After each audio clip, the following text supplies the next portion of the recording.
11 ዓመቱ ጠመንጃ ወልውሎ መንግስትን ለመፋለም ጫካ የገባ ሕፃን ከደርግ ታንክና ሚሳኤል ተርፎ ይነግሳል ቢባል ማን ያምናል?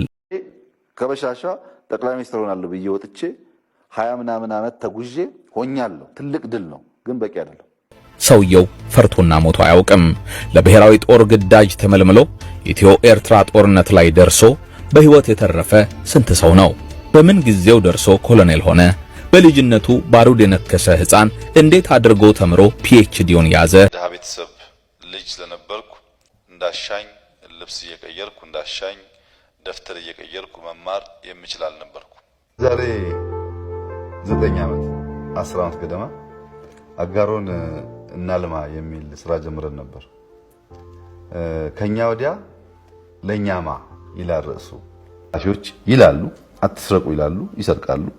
አጽዱ ይላሉ፣ ሲያጸዱ አይታዩም። እና አትማረውም፣ ተሰማዋለህ እንጂ አትለማመደውም ያን ህይወት። በአማራ ክልል የኦሮምኛ ትምህርት መጀመር አለበት። አማራ ክልል ኦሮምኛ ለማስተማር በፍጥነት ካልወሰነ የሆነ ጊዜ ላይ አንድ መሆን አስቸጋሪ ነው ጉዳይ ነው የሚሆነው። እኔና ባለቤቴ ስንገናኝ እኔ 100 አለቃ እሷ 10 አለቃ ነበረች። እሷም እዚህ ስላለች በእርግጠኝነት እነግራቸዋለሁ። እኔና ባለቤቴ ስንጋባ ፍራሽ አልነበረንም። ሳር ወዝጉዘን አንሶላ በመሸፈን ነበር የምንተኛው። ውዷ ባለቤቴ ጀግና የእናቴ ምትክ ስለሆነች እሷንም ማመስገን እፈልጋለሁ።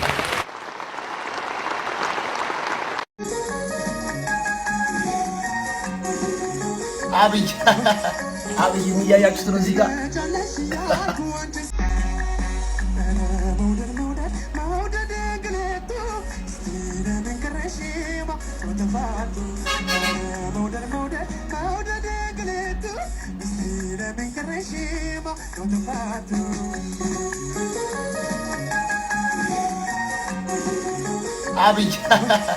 አብይ የሚያያችሁት ነው እዚህ ጋር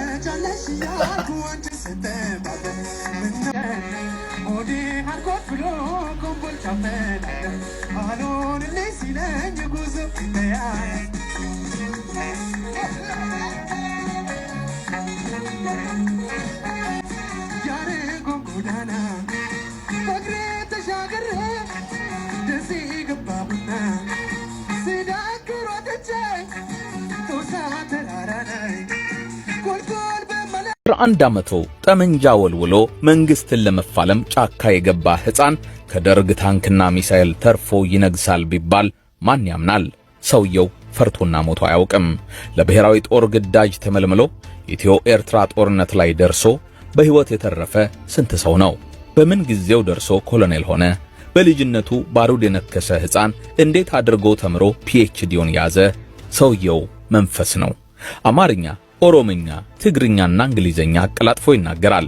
ጠላቱንም ወዳጁንም አባብሎ የሚይዘው ቋንቋውን ተምሮ ባህሉን ለብሶ ነው። ዘረኝነት በደሙ የለም። ሀገር ምድሩ ስለ ጎጡ ሲያስብ እሱ ራሱን ያለም ዜጋ አድርጎ ይቆጥራል። ስለ ችጋር ሲያወሩት ስለ ብልጽግና ይሰብካል። ስለ ሰፈር ሲወርፉት ስለ ሀገር ይመልሳል። ትላንትን እያከኩ ሲያለቅሱበት ነገን እየደለደለ ይስቀባቸዋል። ሰውየው ዝቅ ያለ ነገር አይስማማውም። አይችልም እንዳይሉት የማይሞከረውን ፈጽሞ አሳይቷል። የኤርትራና የኢትዮጵያ ጉዳይን በቀናት ውስጥ መፍትሄ ያገኛል ብሎ ያሰበ ማን ነው? የሶማሊያን የውስጥ ችግር፣ የኬንያና የሶማሌን ጠብ፣ የደቡብ ሱዳንን የእርስ በርስ ጦርነት፣ የሱዳንን መፈንቅለ መንግስት፣ የኤርትራና ጅቡቲን ጸብ በአንዲት አዳር አሸማግሎ የሚገላግል ምን አይነት ማንነት ነው? የኦርቶዶክስን 2 ሲኖዶሶች አስማምቶ መምራት፣ የሙስሊሙን መጅሊስ ቀራኔ አግባብቶ ማስተዳደር ለሰውየው ካልሆነ ለማን ይቻለዋል? ቅንነቱን አይተው ብዙዎች ምስኪን ያደርጉታል።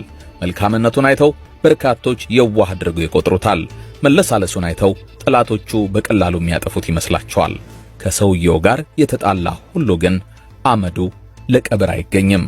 ህወሓትን ያክል መሰሪ መንግስት ጌታቸው አሰፋን ያህል የደህንነት መሪን አልፎ እነርሱን መስሎ እነርሱን ሆኖ እጅ እግር አልባ አድርጎ ያስቀራቸዋል ብሎ ማን ገምቷል? አብዲ ኢሌን ያህል ሪጅናል ሎርድ እንደዚህ ድምፁ እስኪጠፋ ድረስ አኮስምኖ ያጠፋዋል ያለ ማን ነው? አልሲሲን የሚያህል የዲፕሎማሲ አውራ፣ ግብፅን ያህል ፈርጣማ ኢምፓየር፣ አሜሪካን ያህል ልዕለ ኃያል ሀገር ተጽዕኖ ተቋቁሞ በዲፕሎማሲው መድረክ አጋዥ በሌላት በዚች ምስኪን ሀገር ማን ተወራርዶ ድል ያደርጋል? ተከበብኩ ቢል ሺህ የሚሰለፍለት፣ በአንዲት ጭብጨባ ሀገር ምድሩ የሚተራመስለት፣ ፀሐይና ጀዋር ምን ቢያጠፉም አይጠፉም የተባለለት፣ አይነኬው ሳይቀባ የነገሰው ጠቅላይ እንደምን ከባህር የወጣ አሳ ሆኖ ቀረ? ጀዋር ታስሮ ሀገር ሰላም ሆነ ቢባል ማን ያምናል? አንበሳን እንኳን ወደ ድመትነት ደረጃ አስወርዶ ሚያው ለማስባል የማይመለስ አስማተኛ ነው። ሰውየው ሲያጠፋህ በገዛ ጥርስህ ምላስህን እያስነከሰ ነው። ከሰውየው ጋር ካልተስማማህ እንዳሮጌ ጣሳ በገዛ እጅህ ዝገህ እንዲያጭረማምትህ እጁ ላይ ትገኛለህ። ሀገሩን ይወዳል። ለሀገሩ ያለው ህልም እጅግ በጣም ትልቅ ነው። ጊዜ ባገኘ ቁጥር እንደ ተፈለፈለ ባቄላ ይባስ እየጠነከረ ነው የሚሄደው። ብልህ ነው። እኔ ግሌ ልንገራችሁ፣ ዛሬ በሞት እቺን ታክል ዝግሬት የለኝም። እያንዳንዱ ጊዜን በጣም ለሚጠቅም ነገር፣ በጣም ለሚፈይድ ነገር እጄንም ልቤንም ንጹህ አድርጌ እንደሰራው ስለማቅ በማምነው እምነት ደግሞ እንደዛ ከሰራ የሚጠብቅ ገነት ስለሆነ ጭንቀት የለም ማለት።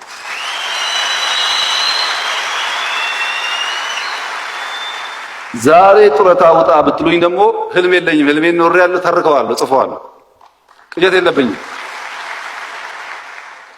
እኔ ከእናንተ የምፈልገው ይህ ወጣት የቀደመ ታሪክ የሰማ ወጣት ነው፣ ያነበበ ወጣት ነው።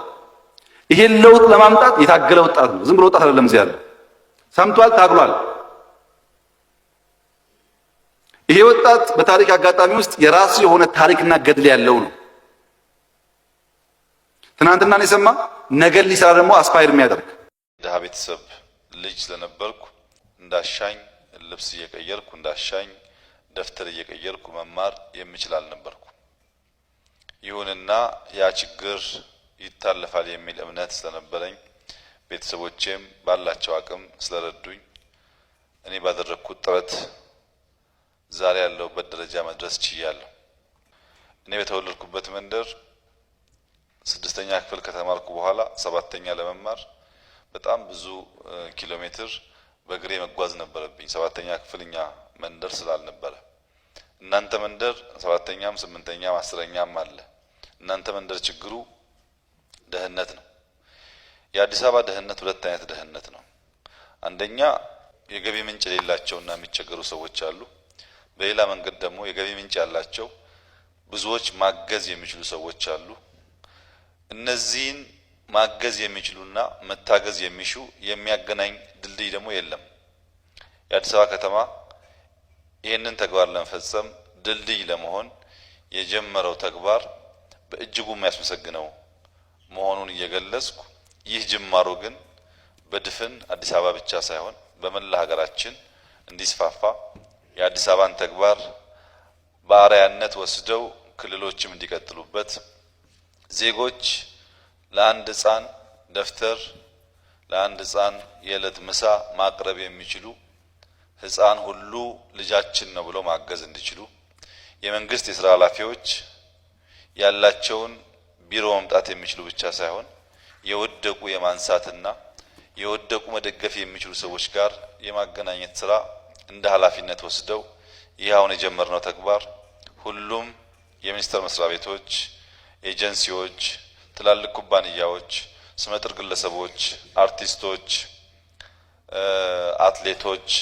ታዋቂ ግለሰቦች በሙሉ በያሉበት ሰፈር ህፃናትን የማገዝ አዛውንትን የማገዝ ተግባር ከበሻሻ ጠቅላይ ሚኒስትር ሆናለሁ ብዬ ወጥቼ 20 ምናምን ዓመት ተጉዤ ሆኛለሁ። ትልቅ ድል ነው፣ ግን በቂ አይደለም። ሆኜ የዜጎች ህይወት ላይ የማመጣው ውጤት፣ የማረሰርሰው ጉሮሮ፣ የማስተምረው ጭንቅላት፣ ስራ የምሰጠው እጅ ቁጥር ብዛት የኔን መሆን ውጤት ይለካል። እነዚህን ማድረግ ያስፈልጋል። ለዚህም ብዙ ወጣቶች ማለም፣ መተለም፣ መትጋት አለባቸው ብዬ አስባለሁ፣ አምናለሁ። በግሌም የአይነት ስሜት የሚሰማኝ እና በተደጋጋሚ እንዳልኩት እውነተኛ አባባል ነው። አልሜ አስቤ ነው የመጣሁት። እኔ እንደመሆን ጠቅላይ ሚኒስትር መለስም ያውቃል፣ ጠቅላይ ሚኒስትር ኃይለማርያምም ያውቃል። ደብቄያቸው አይደለም፣ እነሱም ያውቃሉ። አሁን አንዳንድ ሰዎች የሚያወሩት ብቻ ሳይሆን መሪዎቹም ያውቃሉ። ለዛ ዓላማ እንደምሰራ እንደምዘጋጅ ያውቃሉ። ሳገኛቸውም ልምዳቸውን፣ እውቀታቸውን ጠይቃቸዋለሁ። ጽሁፎቻቸውን ለማንበብ ሙከራ አደርጋለሁ። የታወቀ ህልም ነበር። የተፈታ ህልም ነው። ይሄ ህልም ግን ሙሉ ፍቺ የሚያገኘው እንዳልኩት በኢትዮጵያ ህልውናና ጉዞ ላይ የሚታይ የሚጨበጥና ለታሪክ የሚጣል ነገር መተው ሲችል ነው። ያን ለማድረግ ደግሞ መትጋት ይፈልጋል። አሁንም በአማራ ክልል የኦሮምኛ ትምህርት መጀመር አለበት። አማራ ክልል ኦሮምኛ ለማስተማር በፍጥነት ካልወሰነ የሆነ ጊዜ ላይ አንድ መሆን አስቸጋሪ ነው ጉዳይ ነው የሚሆነው። ከአማራ ክልል ቀጥሎ ሰፊ አማራ ያለው ኦሮሚያ ክልል ውስጥ ነው። ከኦሮሚያ ክልል ቀጥሎ ሰፊ ኦሮሞ ያለው አማራ ክልል ውስጥ ነው። በዞን ደረጃ ተደራጀ አለ። ከዛም በላይ ቅድም እንዳነሳሁት ጎንደር ውስጥ ጎራዳ አለ፣ ጎጃም ውስጥ በጣም በርካታ ኦሮሞ አለ፣ ወሎ ውስጥ በጣም በርካታ ኦሮሞ አለ፣ ሸዋም እንደዚህ የተቀላቀለ ነው። ብዙ ኦሮሞ ያለውም እዚሁ ክልል ነው፣ ብዙ አማራም እዛ አለ። ይሄ ነባራዊ ሀቅ ነው። እዚህ ሀቅ ላይ ተንተርሰን ከአጭር ጊዜ አንጻርና ከረጅም ጊዜ አንጻር ማየት ያለብን ነገር አለ። አንደኛ የአማራ ክልል ህዝቦች፣ የኦሮሚያ ክልል ህዝቦች በተለይ ደግሞ አዲሱ ትውልድ ማሰብ ያለበት ነገር መልቲሊንጓል መሆን፣ ሁሉንም ቋንቋ መናገር መቻል ጸጋ ነው ብሎ መቀበል አለበት። በአማራ ክልል የኦሮምኛ ትምህርት መጀመር አለበት። በኦሮሚያ ክልል የአማርኛ ትምህርት መጀመር አለበት። ቋንቋ ብቻውን ይፈስ አይደለም። ወግ አለበት፣ ተረት አለበት፣ ባህል አለበት፣ ትውፊት አለበት፣ ታሪክ አለበት። እዛ ውስጥ አንዱ ያንዱን እያወቀ እየተማረ ሲሄድ ይበልጥ ይወራረሳል። አማራ ክልል ኦሮምኛ ለማስተማር በፍጥነት ካልወሰነ ኦሮሚያ ክልል ከአምስተኛ ክፍል ያለውን ወደ አንደኛ ክፍል አድርጎ ማስተማር ፍጥነት ካልወሰነ በስተቀር እዚህም እዚያም የተለያየ ቋንቋ እየተናገር የተለያየ ባህል እየገነባን የተለያየ ማንነት እየገነባን የሆነ ጊዜ ላይ አንድ መሆን አስቸጋሪ ነው ጉዳይ ነው የሚሆነው። ከረጅም ጊዜ አንጻር ሁለቱ ክልሎች እየመከሩበት ያለ ጉዳይ ቢሆንም ዛሬ 9 ዓመት 10 ዓመት ገደማ አጋሮን እናልማ የሚል ስራ ጀምረን ነበር። ከኛ ወዲያ ለኛማ ይላል ርዕሱ እና አጋሮን ለማልማት ስናስተባብር በጣም ማስታወሳት አንዲት ለማኝ ነበረች፣ ሰንበቴ የምትባል ሰዎች ሲያዋጡ 1 ብር ሰጠችን። ቀኑ ሙሉ ከለመነችው ገንዘብ ሰብስባ 1 ብር ሰጠችን። አጋሮ ላይ ሆስፒታል ሰራን፣ ሃይ ስኩል ሰራን፣ የወጣት ማዕከል ሰራን።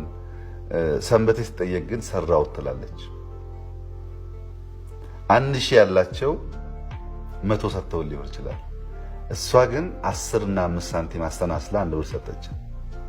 መጨረሻ ፕሮግራሞቹ ተጠናቀው ፕሮጀክቶቹ አልቀው ሲመረቁ ሰንበቴን ነበረ ዋናው አረጂ ያመሰገንኳት በጊዜው። አሁንም ውለታ ይሰማኛል።